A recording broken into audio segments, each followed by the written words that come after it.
On arrive tout en décontraction, j'espère que tu vas bien aujourd'hui dans cette petite vidéo, nous allons parler un petit peu, je dois changer de chaise.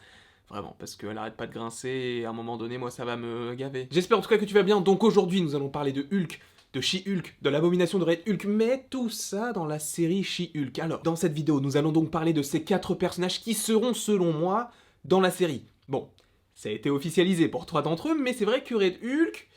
Voilà, les Thunderbolts, quoi ?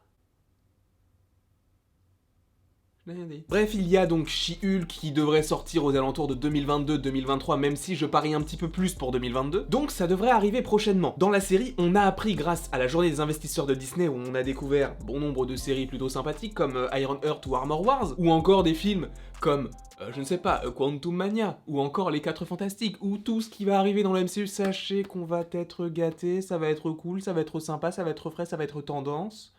Voilà. Bref, durant cette journée, entre guillemets, puisque nous en France ça a été pendant la nuit, mais durant cette journée des investisseurs, ils ont annoncé que dans la série She-Hulk, il y allait avoir Tatiana Maslany dans le rôle de She-Hulk, même si c'est vrai qu'elle avait démenti sa participation dans la série en tant que She-Hulk, et on avait aussi entendu par le passé Alison Brie qui pouvait jouer ce personnage, Alison Brie que j'ai découvert personnellement dans la série Community. Voilà, est-ce que ça vous intéresse, je ne sais pas, mais en tout cas, sachez qu'Alison Brie est aussi productrice avec une autre actrice de Community, qui est donc Gillian Jacob, et toutes les deux sont productrices de Marvel 616 sur Disney+. La petite anecdote est donnée... Voilà, on s'arrête là. Bref, il y a donc Tatiana Maslany qui a été confirmée dans le rôle de She-Hulk, mais il y a également Mark Ruffalo, alors on entendait un petit peu partout qu'il allait revenir et cela me semble être légitime puisque She-Hulk, dans les comics, est la cousine de Bruce Banner, donc cela me semble être logique que l'on ait le personnage, sachant qu'en plus, c'est Hulk, et Hulk, il est toujours en vie dans le Marvel Cinematic Universe à l'instar de Captain America et d'Iron Man. Alors oui, tu vas me dire, mais Captain America, il est pas vraiment mort, il est juste vieux. Oui, mais dans Falcon and the Winter Soldier, je pense que l'on va voir son enterrement. Ce n'est pas le sujet de la vidéo, là on se concentre sur Hulk. Donc Hulk sera dans la série, ça va être très intéressant. Est-ce que dans la série, nous aurons la transformation de She-Hulk grâce au sang de Bruce Banner? Je ne sais pas, mais ça peut être hyper intéressant. Je pense que ça va arriver à un moment ou à un autre. Donc on a Mark Ruffalo. Mark Ruffalo qui, je pense, est d'après les dernières rumeurs, même si tout est à prendre avec d'énormes pincettes, mais qui serait sûrement au casting de Thor Ragnarok. Non, bah non, Thor Ragnarok il est sorti en 2017. Thor Love and Thunder. Donc déjà Thor Love and Thunder, évidemment, on va en parler sur la chaîne, mais... Ça va être incroyable. Bref, il y a donc ces 2 acteurs. Mais on peut rajouter, et ça je suis extrêmement content, alors du timing de la vidéo qui est sortie juste avant la journée des investisseurs, où on a annoncé le retour de Tim Roth, donc Tim Roth qui jouait l'abomination dans l'incroyable Hulk, donc le 2e personnage de l'incroyable Hulk qui revient, même si, bon, je ne compte pas Bruce Banner, puisque Bruce Banner, voilà, mais c'est le 2e acteur qui jouait dans ce film-là qui revient pour le même rôle, en comptant évidemment le général Ross. Tim Roth revient pour jouer l'abomination. Et ça... Mais alors ça, on va en parler, tout de suite d'ailleurs. L'abomination dans She-Hulk, déjà moi ça m'a surpris et j'étais hyper content du timing. Alors il faut savoir que juste avant donc la journée des investisseurs, j'avais sorti une vidéo sur le raft, où j'avais énuméré les différents prisonniers qui pouvaient être dans la prison. Logiquement un prisonnier...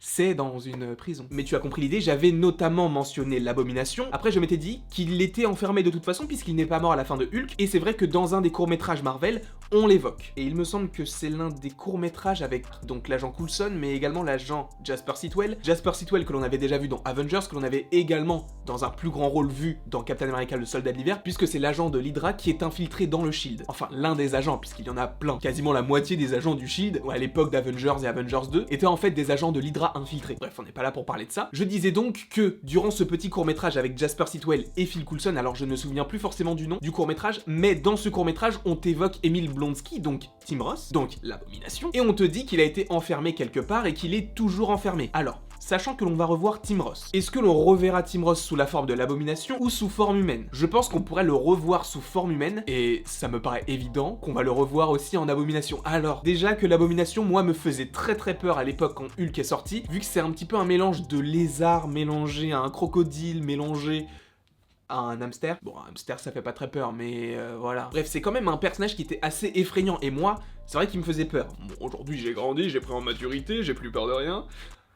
Donc j'attends de voir, et je me dis que d'avoir l'abomination dans cette série, déjà c'est hyper intéressant, et ça va être hyper cool de savoir déjà où est-ce qu'il était depuis tout ce temps. Est-ce qu'il était vraiment au raft dans une sorte de sous-sol, ou est-ce qu'il était totalement autre part enfermé dans une autre prison du Shield? Et justement, pourquoi est-ce qu'on reverrait l'abomination dans la série She-Hulk? Alors, le fait qu'il y ait encore les rayons gamma, ça peut lier tout ça par rapport au fait que She-Hulk soit lié aux rayons gamma, par rapport au fait qu'elle soit She-Hulk, même Hulk, et du coup l'abomination, puisqu'il a essayé de recréer avec un autre scientifique qui me semble être le leader dans le film Hulk, Bref, tu as tous ces personnages-là, et de revoir l'Abomination, moi, ça m'enchante, dans le sens où, justement, j'avais fait la vidéo juste avant de voir qu'il était là, et de voir qu'il était là, bah, je me suis dit, putain, enfin... Après, c'était pas forcément ce que j'avais dit, mais je m'étais dit qu'il allait revenir à un moment donné, puisqu'il est toujours présent. Et sachant qu'on avait déjà le retour du Général Ross, là, d'avoir le retour de l'Abomination, ça me semble être logique. Après, le fait que ce soit dans She-Hulk, c'est plutôt surprenant, dans le sens où, c'est vrai qu'on te vend la série She-Hulk comme une sorte de comédie. Alors le fait qu'il y ait Mark Ruffalo avec le prof Hulk que l'on a eu dans Endgame, évidemment, cela va de soi. Donc Tatiana Maslany en tant que She-Hulk, sachant qu'on ne la connaît pas vraiment, on va vraiment apprendre à la connaître à ce moment-là. Mais c'est vrai que Tim Ross, lui, c'est un petit peu, entre guillemets, l'ombre au tableau par rapport au fait que ce soit une comédie, mais que lui soit vraiment un personnage assez sombre. Alors est-ce qu'on exploitera vraiment son côté humain, ou est-ce qu'on va vraiment revoir la bête qu'il était en étant l'Abomination? Je ne sais pas, mais je pense que l'on va revoir l'Abomination, et je pense que l'apparition de Mark Ruffalo, donc en tant que Bruce Banner, ne sera pas une grosse apparition. Par rapport au fait que c'est une série She-Hulk et non Hulk. Alors oui, tu vas me dire, dans Thor Ragnarok, il y a quand même Hulk qui est bien présent, mais on sent que ce n'est pas le personnage principal. Donc je pense que ça va être un petit peu la même chose pour She-Hulk, bien que Hulk soit quand même un personnage assez important, et je pense d'ailleurs, dans cette série, qu'on aura la séparation de Bruce Banner et de Hulk. Alors je ne sais pas par quel moyen, sachant qu'en plus là ça semble d'autant plus compliqué puisqu'ils ont fusionné en étant prof Hulk, et c'est vrai que de voir la séparation dans Endgame, ça aurait été bien plus stylé d'avoir un Hulk qui déchire tout, sachant qu'on a eu un Hulk qui déchire tout jusqu'à Infinity War, au moment où on voulait le voir affronter Thanos, et vu qu'il s'est fait défoncer après, il a eu peur et il a pas voulu ressortir, et après ils ont fusionné. Donc c'est vrai que c'était un petit peu décevant. C'est vrai que c'était totalement décevant. Donc sachant que Hulk est toujours dans la phase 4, vu qu'il apparaîtra vraisemblablement dans la série She-Hulk et qu'il pourrait possiblement apparaître dans Thor Love and Thunder, à mon avis, il ne va pas rester prof Hulk très longtemps. Dans le sens où je pense que Marvel et Disney ont quand même entendu les fans qui n'ont pas aimé l'interprétation de Hulk dans Endgame, ce qui fait que je pense qu'ils vont essayer d'améliorer les choses, et ça ne peut pas être pire que ce que ça a été. Et justement, quelle peut être la meilleure évolution pour le personnage de Mark Ruffalo, bon, Bruce Banner, ce serait la séparation des deux personnages, où on retrouve un Hulk que l'on a toujours voulu avoir face à Thanos, et d'un autre côté où on retrouve Mark Ruffalo, qui est là le scientifique, un des personnages les plus intelligents du Marvel Cinematic Universe. Ça serait hyper intéressant d'avoir cette séparation puisqu'ils ont toujours été ensemble, donc ça me semble être la solution la plus logique. Après je sais qu'il y a un comics qui s'appelle Hulk la séparation, donc est-ce qu'il ne pourrait pas se calquer par rapport à ce comics là? Je pense que ça serait plutôt, même très intéressant. Et je pense que c'est ce vers quoi Marvel se dirige. Après, si on devait vraiment parler juste du personnage de She-Hulk, alors j'en ai déjà parlé dans une autre vidéo, mais je pense que ce personnage-là peut être introduit évidemment dans sa série solo, donc on ne la verra pas avant. Enfin, il y a plusieurs cas de figure, j'en avais déjà parlé dans la vidéo qui s'affiche en petit i, mais je pensais que le personnage pouvait apparaître dans Spider-Man 3 en tant qu'avocat par rapport au fait que Spider-Man ait besoin d'un avocat, sachant qu'apparemment dans Spider-Man 3 il y aurait Charlie Cox. On va en bouffer des vidéos sur les théories sur Spider-Man, le Spider-Verse et le multivers. Bref, j'imaginais bien que l'introduction se fasse par She-Hulk et qu'au fur et à mesure, pour une évolution du personnage et que ça soit un petit peu différent de ce qu'a vécu Hulk, qu'elle soit dans l'équipe des 4 Fantastiques, sachant qu'on savait déjà qu'il y allait avoir un film, mais là, ça a été annoncé. Et sachant que la série She-Hulk sera vraisemblablement une comédie, cela peut un petit peu nous montrer que le personnage principal de la série sera lié un petit peu au thème de la série, cela paraît logique. Si t'as une série qui est humoristique avec un personnage qui ne l'est pas du tout, ça rentre totalement en contradiction, donc je pense que le personnage sera à l'image de la série. Donc on peut estimer si la série est une série liée à la comédie, un peu comme ce que devrait être WandaVision au début. Est-ce qu'on ne pourrait pas la revoir dans un autre programme qui serait lié aussi à quelque chose d'un petit peu plus fun, d'un petit peu plus léger? Et ça nous renvoie aux 4 Fantastiques. Alors oui, tu vas me dire, mais les 4 Fantastiques, c'est pas un programme qui devrait être léger. Évidemment que non, puisque c'est la vraie première équipe et famille de l'histoire de Marvel. Donc je pense qu'ils vont vraiment écouter les fans et ne pas faire ce qu'a fait le studio de la Fox par rapport aux différentes adaptations de la famille des 4 Fantastiques. Sauf que, et c'est là où ça pose un problème, c'est que c'est Jon Watts qui réalise. Alors, je sais pas si vous avez vu ma réaction quand j'ai regardé l'annonce de tous ces différents programmes, mais quand c'était Jon Watts, eh ben j'ai pas vraiment réagi. Oh putain de merde.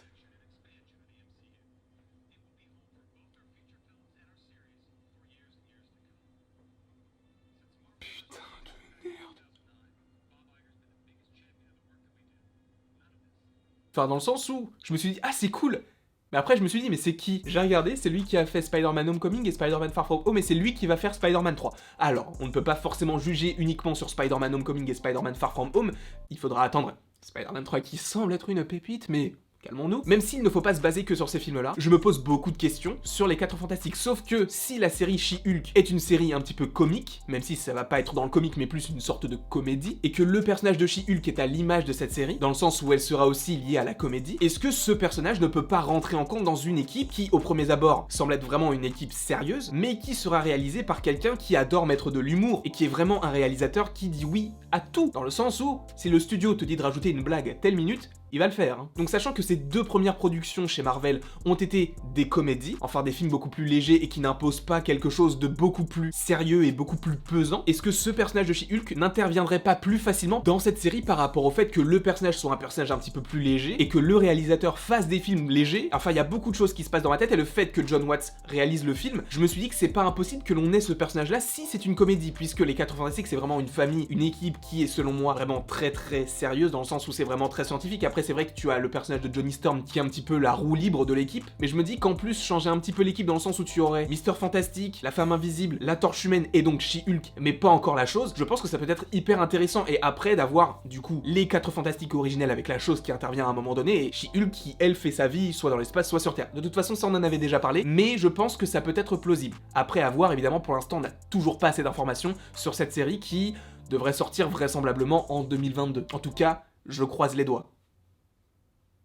Donc on a parlé de l'Abomination, on a parlé de Hulk, on a parlé de She-Hulk, mais il y a un personnage dont on n'a pas parlé, c'est le Général Ross. Et le Général Ross, bah en fait je dis que j'en ai jamais parlé, mais si en fait on en parle tout le temps. Mais alors, je tiens à préciser que ce personnage-là, joué par William Hurt, n'a pas été officialisé dans la série. Donc, évidemment, là, on rentre vraiment dans la théorie, dans la spéculation. Rien de tout ce que je vais dire par rapport au Général Ross n'est officiel, en tout cas à l'heure où je fais cette vidéo-là. Peut-être que si vous regardez cette vidéo dans 2 mois et qu'il a été annoncé, là, peut-être que oui. Mais ça n'a pas été le cas, donc je précise que, à l'heure où je fais cette vidéo, ça n'a pas été annoncé. Mais, et il y a un gros mais, je redis, à chaque fois et constamment les mêmes arguments, le Général Ross, la première fois qu'on l'a vu, c'était donc dans l'Incroyable Hulk en 2008. Seulement, il revient dans Civil War en 2016, il revient dans Infinity War en 2018, il revient dans Endgame en 2019 et il revient dans Black Widow en 2020. Il va sûrement revenir encore, puisqu'il y a les accords de Sokovie, la vidéo est déjà sortie, mais voilà...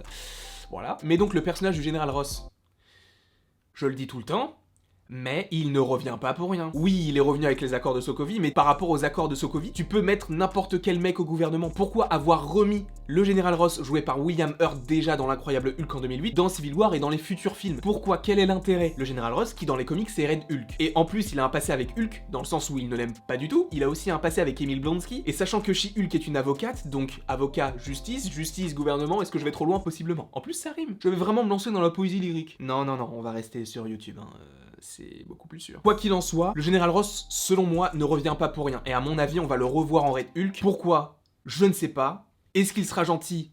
Je ne pense pas, mais avouez que si jamais il n'utilise pas la séparation de Hulk et qu'on ne revoit plus jamais un Hulk comme on a déjà eu dans Thor Ragnarok par exemple, est-ce que ce serait pas la bonne alternative de garder Prof Hulk, mais d'avoir d'un autre côté le Red Hulk qui lui est encore plus vénère que Hulk? En plus, par rapport à ces 4 personnages là qui sont liés au rayon gamma, ça rapporterait 4 cas de figure différents, dans le sens où on a She-Hulk qui elle peut contrôler sa transformation et qui semble ne faire qu'un avec son double, d'un autre côté Hulk qui lui semble faire qu'un avec son double, mais à mon avis à un moment donné ça va commencer à trembler. À ce moment-là, possiblement dans les futures productions, il pourrait y avoir la séparation, mais en tout cas pas forcément dans la série. Ensuite, il y aurait Red Hulk qui en apparence, mais qui soit dans l'équipe des Thunderbolts, puisque c'est Général Ross, les accords de Sokovie, tout ça t'as compris. Donc un Red Hulk bien vénère, mais qui est partagé entre les accords de Sokovie et le fait d'être quand même assez violent et brutal et méchant, et d'un autre côté, Emil Blonsky qui est totalement méchant. Donc tu as 4 cas de figure totalement différents qui peuvent être hyper intéressants à analyser dans la série She-Hulk. Après, c'est tout à fait possible qu'ils partent vers des directions, mais totalement différentes, et je le conçois, c'est tout à fait possible, puisqu'il est vrai